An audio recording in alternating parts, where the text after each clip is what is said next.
org. Recording by Paul Adams.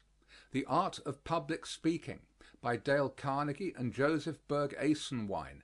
Section 36, Appendix D, Speeches for Study and Practice.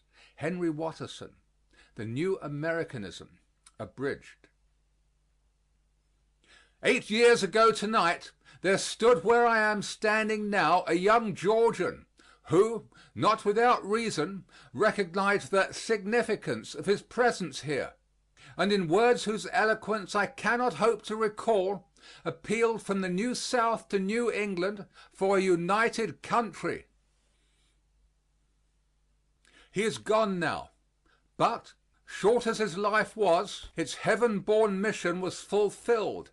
The dream of his childhood was realized, for he had been appointed by God to carry a message of peace on earth, goodwill to men, and, this done, he vanished from the sight of mortal eyes, even as the dove from the ark.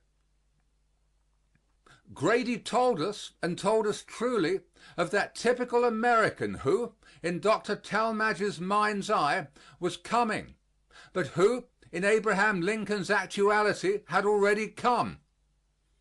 In some recent studies into the career of that man, I have encountered many startling confirmations of this judgment, and from that rugged trunk, drawing its sustenance from gnarled roots interlocked with cavalier sprays and Puritan branches deep beneath the soil, is springing a shapely tree, symmetric in all its parts, under whose sheltering boughs this nation shall have the new birth of freedom Lincoln promised it, and mankind the refuge which was sought by the forefathers when they fled from oppression. Thank God, the axe, the gibbet, and the stake have had their day. They have gone, let us hope, to keep company with the lost arts. It has been demonstrated that great wrongs may be redressed and great reforms be achieved without the shedding of one drop of human blood, that vengeance does not purify but brutalizes, and that tolerance, which in private transactions is reckoned a virtue, becomes in public affairs a dogma of the most far-seeing statesmanship.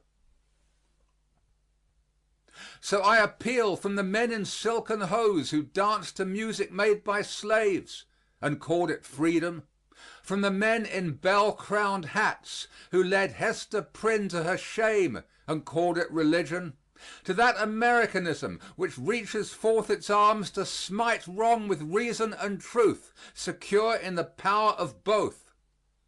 I appeal from the patriarchs of New England to the poets of New England, from Endicott to Lowell, from Winthrop to Longfellow, from Norton to Holmes. And I appeal in the name and by the rights of that common citizenship, of that common origin, back of both the Puritan and the Cavalier, to which all of us owe our being. Let the dead past, consecrated by the blood of its martyrs, not by its savage hatreds, darkened alike by kingcraft and priestcraft, let the dead past bury its dead. Let the present and the future ring with the song of the singers. Blessed be the lessons they teach, the laws they make. Blessed be the eye to see, the light to reveal.